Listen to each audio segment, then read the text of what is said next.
Netaji uncut का एक और एपिसोड, और इस बार हमारे साथ हैं शाइना एनसी और पायल, और मैं इनसे बहुत सारे कट अनकट सवाल पूछेंगे। क्वीन ऑफ ड्रेव्स भी बुलाया जाता है, लेकिन क्यों वो हम बाद में पूछेंगे। पर शाइना जी पहले ये बताएं कि मुंबई से दिल्ली, दिल्ली से मुंबई, आपको क्या लगता है कौन सा सिटी ज्यादा पॉल्यूटेड है और क्यों?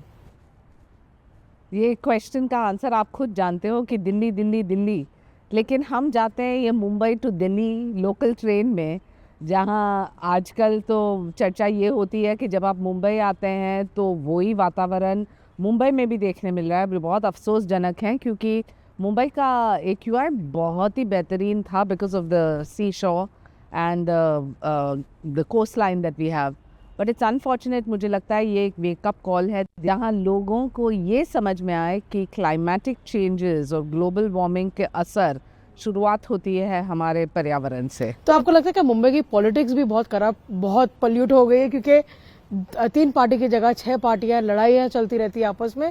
आप कैसे देखती हैं, बिकॉज आप काफी मतलब एनग्रेन्ड है मुंबई के पॉलिटिकल सिस्टम में।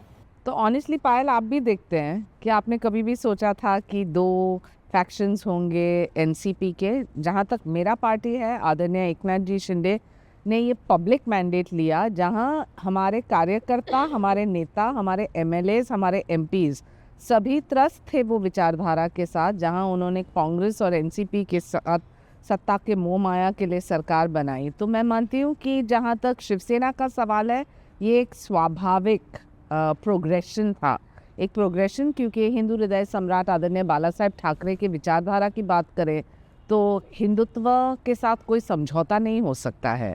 सो that was evident. I don't want to dissect further, but I will say कि पॉलिटिक्स में, like the circle of life, it is the circle of change. पर शाइना, आपके जो विरोधी हैं उनका ये आरोप है आपके ऊपर कि आप थोड़े से मतलबी थे। आप थे तो बीजेपी में, फिर आपको टिकट चाहिए था तो इसलिए आप शिंदे फैक्शन में आ गए। तो पल्लवी, एक चीज़ आप मुझे नहीं बोल सकते हैं, वो है अपॉर्चुनिस्टिक, क्योंकि मैंने कभी भी जो हिंदुत्व को लेके मैंने भारतीय जनता पार्टी के साथ अपने आप को अलाइन किया 2004 में, तब भी अब भी मेरा विचार यही है, justice to all and appeasement to none. जो मैं कांग्रेस NCP के साथ जाती तो ज़रूर आप ये सवाल पूछ सकते हैं, लेकिन मेरे पिताजी के 2 मित्र थे बड़े होते हुए, एक थे आदरणीय बाला साहेब ठाकरे और एक थे शरद पवार जी। जब मैं राजनीति में आना चाह रही थी, मेरे पिताजी ने डेडली कॉम्बिनेशन, एंड ये कॉम्बिनेशन सिर्फ कॉफी के ऊपर नहीं था। They were not hypocrites. It was even in the evening over a drink sometimes, and मुझे लगता है कि वो देखते देखते जब 2004 में मैंने कहा कि मुझे राजनीति में आना है, तो मेरे पिताजी ने कहा तुम पहले एक पार्टी ऑफिस जाओ और देखो कि कौन से सवाल कौन आपका उत्तर देते हैं और उस आधार पे तय कीजिए। मैं गई कांग्रेस के ऑफिस पे, कोई सवाल का जवाब तक नहीं मिला। जब मैं गई भारतीय जनता पार्टी के पास, मुझे याद है तब थे जनरल सेक्रेटरी विनोद तावड़े जी, उन्होंने एक सवाल का जवाब दिया। मैंने एब्रोगेशन ऑफ 370 पे पूछा, यूनिफॉर्म सिविल कोड के ऊपर, हिंदुत्व के ऊपर, और मैं इतनी अब 2004 की बात कर रही हूँ, 2004 में, और मेरे पिताजी, नितिन गडकरी, सब मित्र थे वापस। मैं घर जाके मैंने कहा कि those were the days of Atal Bihari Vajpayee and LK Advani, और मैंने कहा कि मेरा निर्णय है बीजेपी। तो उन्होंने कहा definitely go ahead. Everyone in Mumbai, and Payal you know better, सबको लगा कि अरे she will not go down the right wing path, but this was my calling. Cut to आपका सवाल का जवाब। 20 साल मैंने ना सिर्फ काम किया भारतीय जनता पार्टी के साथ, निष्ठा के साथ। मैं ये बेचारी नहीं हूँ, न्याय अन्याय का तो मैं बोलूँगी ही नहीं, क्योंकि मैं मानती हूँ कॉम्पिटेंसी है तो तब आपको एक मौका मिलेगा। 2014 में मैं लड़ने वाली थी लोकसभा के इलेक्शंस, अफसोस से राजनीति वापस नहीं, टिकट मिल सकता था, राजनीति हुआ, राजनीति के साथ राजनीति हुई। हाँ, सही बोल रहे हैं आप। और फिर 2019 में मैंने कंस्टिट्यूंसी नर्चर किया था भाईकला, दक्षिण मुंबई में, तब अलायंस था, तब वो टिकट गया शिवसेना के पास। बहुत बार मेरा नाम आया बहुत नॉमिनेटेड पोस्ट के लिए, लेकिन मैं कोई बेचारी नहीं हूँ पायल। और पल्लवी, मैं आप दोनों को ये कहना चाहती हूँ कि क्या होता है राजनीति में, कभी कभी आप डरते हैं और मौका को चुनौती के साथ आप ऐसे पेश करते हैं कि अरे मैं क्यों सुसाइड बॉम्बर बनूं। लेकिन जो पार्टी ने कहा तो आपको करना है। और 2004 के इलेक्शन में मैं सुसाइड बॉम्बर थी। मैं गई थी बांद्रा वेस्ट लड़ने के लिए, जहां हर एक ने कहा हमें क्लीन, क्लियर, ऑनेस्ट कैंडिडेट्स चाहिए, और वोटिंग परसेंटेज इतना लो था कि कहाँ थे वो सब शिक्षित वर्ग जो बाहर आके वोट भी नहीं किए। ये एक प्रॉब्लम पर आप कह रहे हैं कि आप डरती नहीं, सुसाइड बॉम्बर भी, मतलब कई लोगों को ये भी लगा कि 24 में जब आप इलेक्शन लड़ी तभी भी आप सुसाइड बॉम्बर थी, क्योंकि जिसके खिलाफ आप लड़ने वाली थी जीतने का तो करीबन ना के बराबर मौका था। तो सच्चाई ये है, मुझे आदर सम्मान आदरणीय एकनाथ जी शिंदे के लिए है। जब से वो शिवसेना में थे, जब वो मुख्यमंत्री बने और जब वो डेप्यूटी सीएम बने, तब पूरा आप उनका जर्नी देखें तो वो he is a mass leader committed to the people. और जब उन्होंने ये लाडकी बहन योजना की, इतने सारे महिलाओं को ये एहसास हुआ कि हमें आत्मनिर्भर होने के लिए ये एक शुरुआत है। I decided that I was going to fight the election more as a challenge and to prove myself कि हर बार ये बोलना अरे वो तो ये स्तर से आती है, उसका बैकग्राउंड ये है, वो तो प्रोफेशनल है, वो तो फैशन की दुनिया से आती है, उसको राजनीति के बारे में कुछ नहीं पता, वो तो साड़ी पहनाती है। I wanted to dismiss that.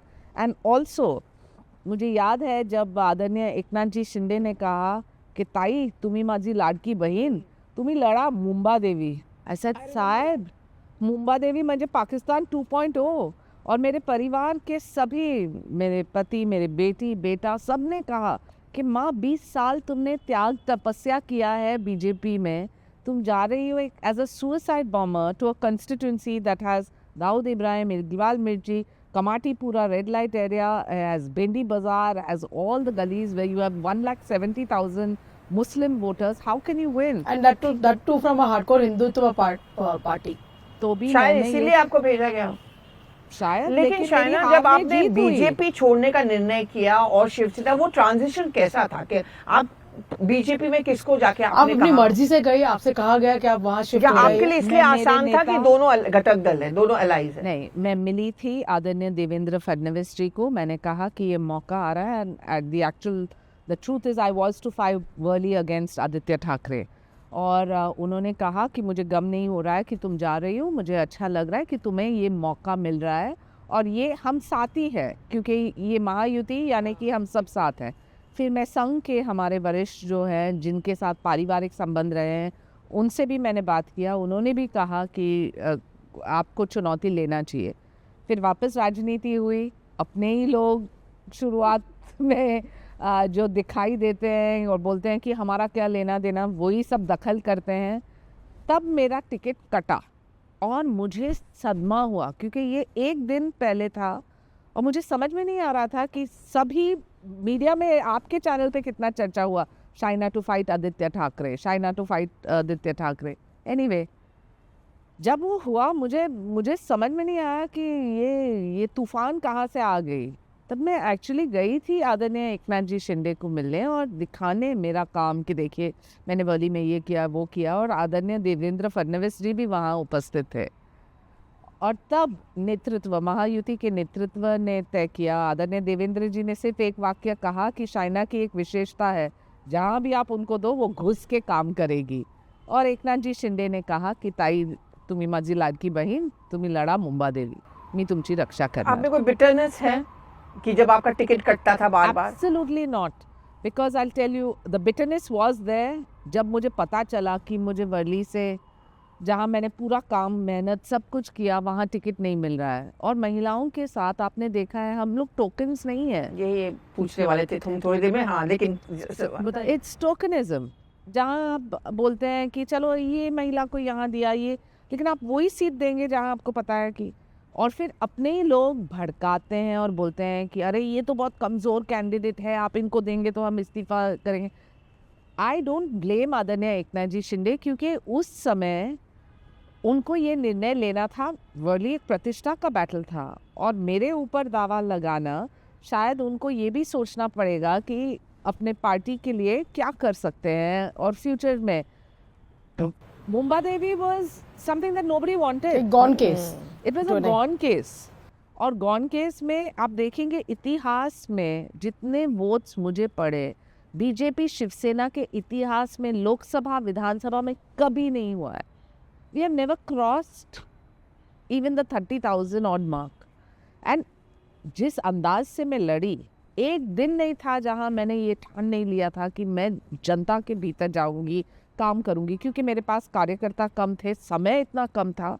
मैं जाती थी कमाटीपुरा में जहाँ लोग उतरते नहीं, मैं उतर के लोगों को गले मिला के, वो विजुअल्स आपके पास मैंने शायद खुद है. आपका कैंपेन कवर किया हुआ है. लोग ये कहते हैं कि जो साउथ मुंबई से लोग आते हैं वो बड़े हाई फाई होते हैं, वो गलियों में नहीं घुस पाएंगे. ये आपके बारे में भी पहले कहा गया था. पहले कहा गया था, लेकिन जब किसी ने भी मेरा कैंपेन देखा तो उनको ये पता चलता कि महिला का सम्मान, क्योंकि आदरणीय अरविंद सावंत जिनके लिए मैंने कितना प्रचार किया जब वो एमपी बने 2 बार, और वहाँ पहले दिन जब मैं गई थी नॉमिनेशन के लिए, प्रचंड पब्लिक था और मुझे विश्वास, और वो भी मेरे लिए जहाँ मैं आई हूँ वर्ली से मुंबा देवी और ऐसा, लेकिन पब्लिक का जो सपोर्ट था. और वहाँ अरविंद सावंत ने सबके सामने कहा कि ये तो इम्पोर्टेड माल है, हमें ओरिजिनल माल चाहिए. और वहाँ विधायक जो अमीन पटेल है वो हंस रहे थे. तो मैंने कहा कि 20 साल मेरे राजनीतिक काम के ऊपर आप टिप्पणी कीजिए, आप सवाल पूछिए, सवाल का जवाब दीजिए, लेकिन मुझे माल मत बुलाइए. और मैं एक्चुअली धन्यवाद देना चाहती हूँ क्योंकि आदरणीय प्रधानमंत्री ने ये इशू को इतना सीरियसली लिया. उन्होंने अपने भाषण में कहा कि हमारी बहन जो मुंबा देवी से लड़ रही है उनके प्रति क्या गलत शब्दों का इस्तेमाल किया गया, और बहुत सारे हमारे महिला नेत्री चुप ही थे. और वो मैं नहीं समझ पाती हूँ क्यों महिला का समर्थन नहीं करती है. अब हमें कई दफा लगता है कि महिलाएं महिलाओं का समर्थन नहीं करती. राजनीति में भी ये होता है. आपको लगता है कि it's getting more and more difficult for women, objectification, everything what you wear, who you are moving around with, if you are like seen twice, जैसे चिराग पासवान के साथ अगर 2-3 बार कंगना रनौत दिख जाएंगी तो लोग और तरह की बातें करने लग जाती. देखिए, महिलाओं के लिए राजनीति में ईजीएस्ट इज कैरेक्टर असैसिनेशन, या ये बोलना कि वो कमज़ोर है. मैंने ये चैलेंज पल्लवी इसीलिए लिया क्योंकि मुझे सिद्ध करना था कि मैं कमज़ोर नहीं. वो 24 घंटे प्रचार के, उसमें से 20 घंटे मैं पब्लिक के भीतर काम कर के उनको विश्वास दिला के, इसलिए मुझे ये ऐतिहासिक हार में जीत हुई. क्योंकि नहीं तो अब मुझे याद है एकनाथ जी शिंदे 3 बार आए मेरे लिए. आप मुझे बोलिए, last ending of his campaign was in Mumba Devi, और उन्होंने बोला है ही आमची रणरागिनी, कोणाला माहिती नव्हते की मुंबा देवी आहे महाराष्ट्रामध्ये, परंतु त्यांचा प्रचार बघा, कार्यकर्ता होते, प्रचार नव्हते तेव्हा पण प्रचार. So basically it felt a sense of validation के तपस्या त्याग के बाद भी पब्लिक की स्वीकारता और आपके नेता को पता है कि आप कितने मेहनती हैं. तो शाना, क्या आपको लगता है 2 चीज़ें शायद आपके साथ डिसएडवांटेज रही जिसका फ़ायदा आपके विरोधी उठाते रहते और आपके ऊपर कटाक्ष एंड अटैक करते थे? एक, क्योंकि आप महिला हैं, और सेकंड आपका जो लेगेसी है. तो लोग बोलेंगे अरे शाइना तो महिला है, उसके ऊपर जो उसका बाप ये थे वो थे, इसमें कोई दम नहीं है. ये क्या आपके लिए डिसएडवांटेज था, और ये क्या इसके खिलाफ भी आपको लड़ना पड़ा? मेरे पति मुझे हमेशा बोलते हैं कि जो तुम्हारी शादी एक schedule caste, schedule tribe, Dhangar, OBC, Dalit के साथ होता तो तुम्हारा राजनीति में बहुत ऊंचा होता. But the fact is, what is my legacy? I have a Bora Muslim mother जो was very well educated back in the day, BA, BCom, MA, MCom, तो absolutely from the world of banking, finance, she set up the business. मेरे पिताजी जो है राजपूत है, गोंडल सौराष्ट्र के राजपूत है, गुजरात के. मेरे पति हैं मारवाड़ी, जैन, राजस्थान के. हम बोलते हैं मराठी घर पे, Hindi, Gujarati, English, raised by a Catholic nanny. The fact is that I've seen it all and I feel this is India and this is what we need to be propagating. Sometimes we get caught in the caste trap. तो legacy तब होता है जब आपके पिताजी या आपके पति या कोई सक्रिय रूप से राजनीति में है. मेरे परिवार में कोई नहीं था. मेरे पिताजी क्या कहते थे, he used to call himself a legitimate voice of dissent. वो बैनर्स लिखते थे मरीन ड्राइव पे, जहाँ उन्होंने पॉलिटिकल कमेंट्री किया, जहाँ उन्होंने कहा इमरजेंसी के समय कि Mrs I is only for I, so nation says goodbye. He was the original tweeter. आप अभी शिवसेना में हैं, जो शिवसेना अपने आप को कहते हैं कि वो ओरिजिनल शिवसेना है। डिफिकल्ट होता है जब दूसरी तरफ फैक्शन में अगर आपको कोई दिख जाए, you think people are judging you, आप बात कर पाती हैं? मतलब क्योंकि अब देखिए, क्योंकि सोशल मीडिया का इतना बड़ा दौर है, तो division are also very very clear and everything in the public eye is being watched. Yes. So very honestly, I don't care anymore.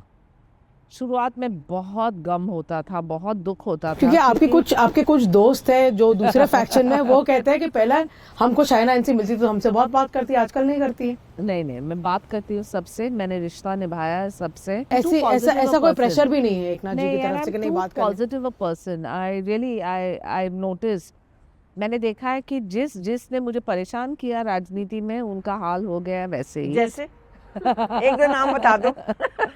नहीं, लेकिन जैसे कि मैंने कहा, ये पूरे कहानी में भगवान का हाथ था। I am a firm believer in destiny and I believe good karma does give you good results. I agree.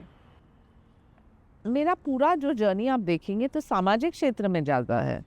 मेरे एनजीओज, मुंबई माझी लाड़की जो पर्यावरण के ऊपर ध्यान देती है, पेड़ पौधे लगाती है, we do everything from beach cleanings to eco friendly Ganpati. और आपको तो बीच योगा के लिए लोग जानते ही हैं। योगा बाय द वे सब।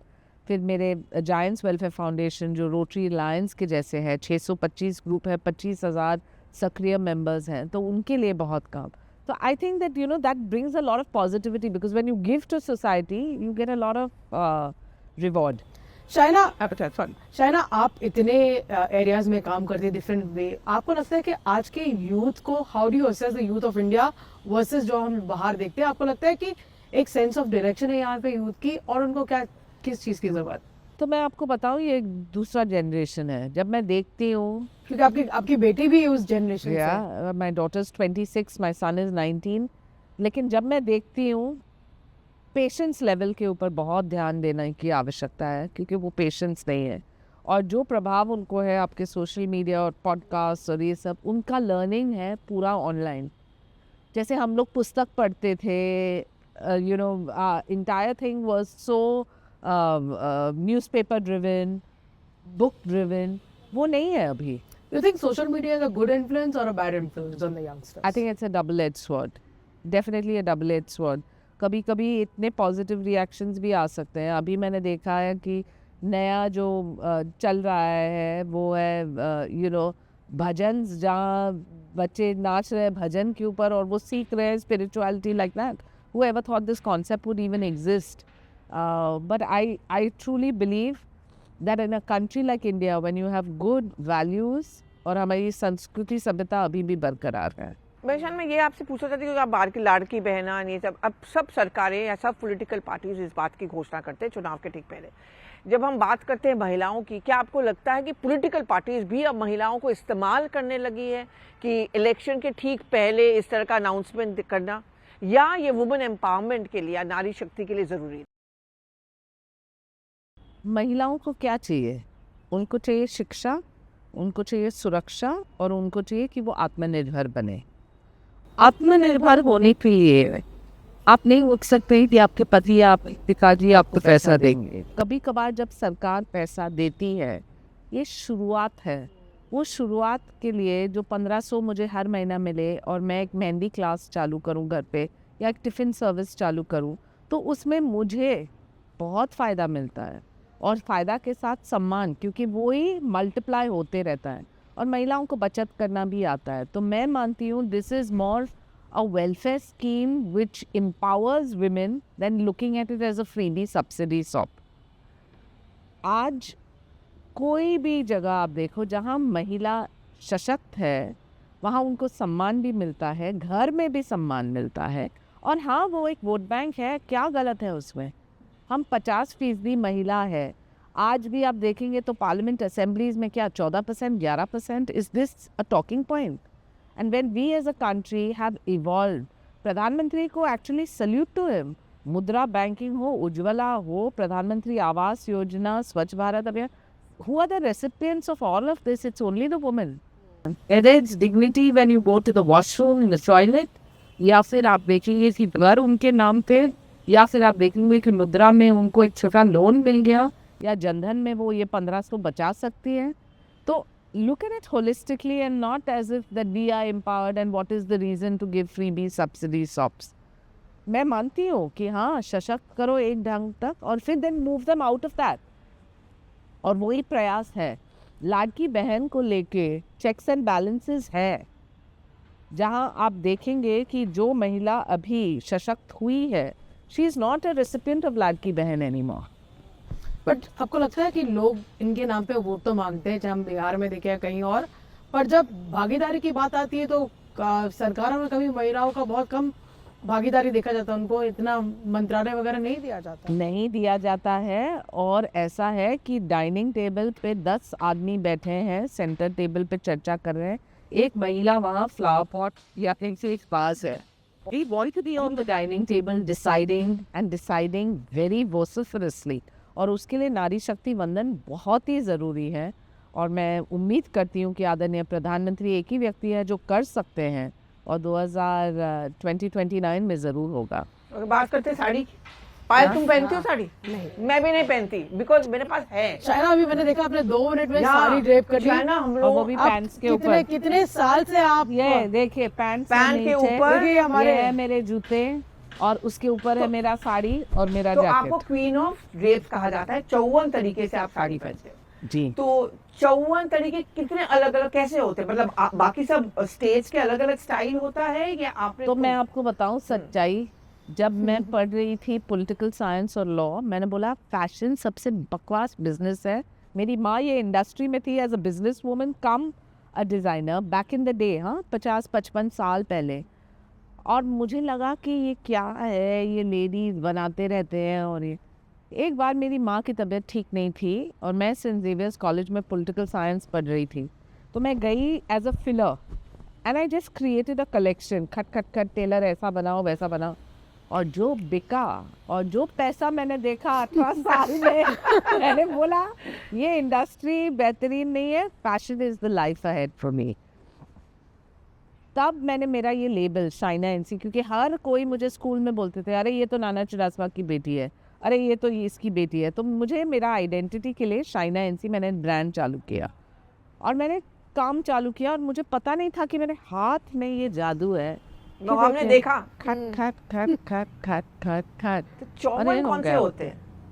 तो आप साड़ी पहन सकते हो घाघरा के ऊपर, डबल साड़ी पहन सकते हो, ऐसे राउंड द नेक पहन सकते हो, गुजराती लंबा पल्ला लेके ऊपर.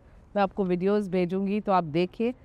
और मुझे इतना अफसोस होता था कि यंगस्टर्स जो है अपने माता पिता को हमेशा बोलते हैं कि शादी में मुझे गाउन पहना है. ये गाउन कहाँ से आया? 6 गज का जो फैब्रिक है वो भारत की इतिहास है. आपको लगता है कि आजकल जो एंडोर्समेंट है हमारी साड़ी के ब्रांड का, वो कई सारे पॉलिटिशियन ऐसे हैं जिसको मतलब they make it as a sense of pride. नहीं तो पहले ये कॉन्सेप्ट था कि अगर महिलाएं साड़ी पहनती तो वो गाउटी होंगी या गांव से आई होंगी. Sari is the most graceful outfit. It can make a fat woman look thin. It can make a thin woman look voluptuous. And जो drape और dignity आती है ये 6 गज के फैब्रिक में, वो शायद कोई भी पोशाक में नहीं. अफसोस की बात ये है कि भारत में अरे आप रुके हो, एक Cherie Blair, Jemima Khan, Liz Hurley पहनती है और बोलते हैं वाह वाह. और हमारे स्टार्स जाते हैं वहाँ कान फिल्म फेस्टिवल या ऑस्कर्स में और पहनते हैं गाउन. ये मैं आपसे पूछना चाहती थी, जब हम लोग जाते हैं रेड कार्पेट पे, चाहे ऐश्वर्या राय वगैरह, वो गाउन पहन के जाते हैं. बहुत कम ऐसे, मैंने शायद दीपिका पादुकोण को एक बार देखा था, विद्या बालन को देखते हैं. ये लोग कभी साड़ी पहन के नहीं जाते. क्या आपको लगता है शुरुआत शायद वहीं से होना चाहिए? वहाँ से भी होना चाहिए, रेड कार्पेट इवेंट्स पे वहाँ होना चाहिए. कोई भी सामाजिक प्रोग्राम है, कोई भी आपके कल्चरल प्रोग्राम्स हो, रिलीजियस प्रोग्राम्स हो, शादियाँ हो, घर पे कुछ है तो मैं इनकरेज करूँगी इसकी साड़ी पहनना. लेकिन उसके लिए हमने रेडी टू वेयर साड़ीज भी किए तो भी I think it becomes cool and trendy when you see your role models wearing. Shaina, आप मुंबई से आती है. मुंबई ना सिर्फ मैक्सिमम सिटी है but it's the city of the film world. आपके दोस्त है फिल्म इंडस्ट्री में और आपके आप फिल्मी गॉसिप पे नजर बनाए रखती हैं? ऑनेस्टली दोस्त है, लेकिन गॉसिप में इंटरेस्ट और समय भी नहीं है. आपके सबसे फेवरेट फिल्म स्टार दोस्त कौन से? आई वुड डेफिनेटली से Salman Khan and his entire family, क्योंकि सलीम खान जी is like a second father to me. वो जितने अक्लमंद हैं और उनका जो नॉलेज है as a writer, as a thought leader is unbelievable.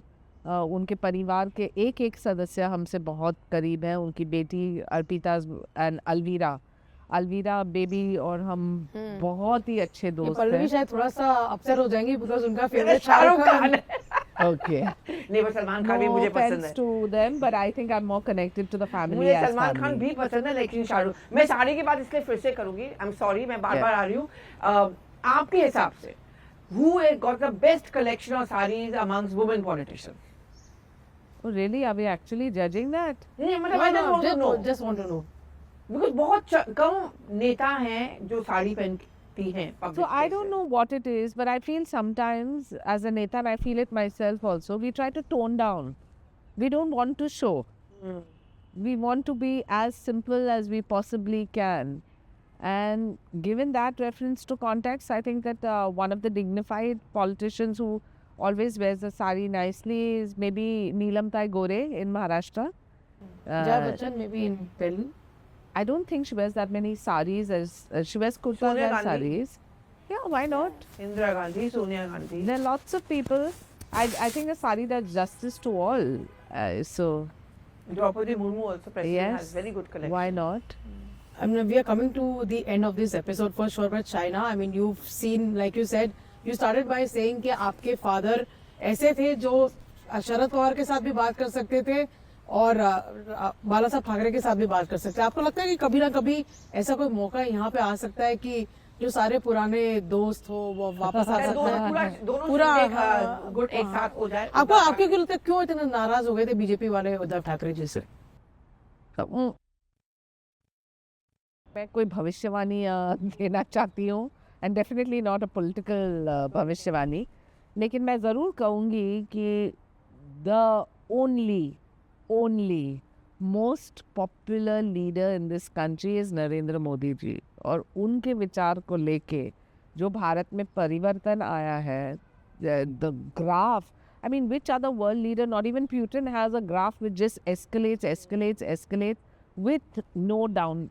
That is only based on his work. And Mahayuti में जो है उनका भी एक मौका मिला है कि उनके साथ काम करना. तो मैं मानती हूँ कि वो विचारधारा के साथ जब आप खिलवाड़ करते हैं ना तो वोटर आपको सीरियसली नहीं लेते हैं. जहाँ भी विचार के साथ खिलवाड़ हुआ है आप देखिए वहाँ वोटर ने उनको नकारा. तो कभी आप चाहोगे कि से शरद पवार भी साथ आ जाएं आप लोगों के? Who am I to want or not want? क्योंकि आपके पुराने रिलेशन नहीं, मेरे पिताजी के रिलेशंस तो हर जगह थे. मैं सिर्फ बोल रही हूँ कि बाला साहेब Thackeray was his really close friend. Like when I was engaged, married, everything, he was a part of the family. So there are lots of examples, but I don't think that is a criteria for politics. Politics में कौन सही काम कर रहे हैं जनता के लिए, तो वो एकमात्र नाम है नरेंद्र मोदी जी. और उन्हीं के छत्र छाया में हम सब हैं. और आई think that the existence of the NDA being a formidable force not just in the centre but also in the states is because of his vision plan. एक आखिरी सवाल ये रहेगा, हम लोग दिल्ली में बैठते हैं, हमें रोज दिखता है कि झगड़े होते हैं पॉलिटिकल पार्टीज के बीच में, पर आपको क्या लगता है कि what makes Eknath Shinde end of course Devendra Fadnavis really gel? Of course, Ajit Pawar is a third cog in the wheel, but he's not the natural ally that you speak of. So I think what Eknath ji Shinde ने किया कोई भी नेता ये पूरे देश में नहीं कर पाया. इतना बड़ा पार्टी जहां 2/3 से ज़्यादा MPs, MLAs, कार्यकर्ता, नेता सभी निकल के आए उनके विचारधारा के लिए. तब उनको पता नहीं था कि वो मुख्यमंत्री बनने वाले भी हैं, लेकिन उन्होंने ये कर दिखाया कि प्रजातंत्र, लोकतंत्र की खूबी है कि संवैधानिक तौर पे आप ये एक कदम उठा सकते हैं. what he went on to become was the chief minister of Maharashtra. लेकिन आप देखेंगे कि उनके शासनकाल में उन्होंने जनता के लिए बहुत प्रयोग किया. लोकसभा के नतीजे के बाद लोकसभा और विधानसभा के बीच में जो रिलेंटलेसली उन्होंने काम, आपने पूछा ना कि महिला एक वोट बैंक थी, है क्योंकि उन्होंने देखा उनके निजी ज़िंदगी में उनके लाडके भाव ने क्या किया लाडकी बहन के लिए, और ये लाडकी बहन का जो मर्मरिंग था पूरे प्रदेश में, cut to, not for 1 minute am I disrespecting or not acknowledging the fact कि देवेंद्र फडणवीस एक बेहतरीन मुख्यमंत्री है।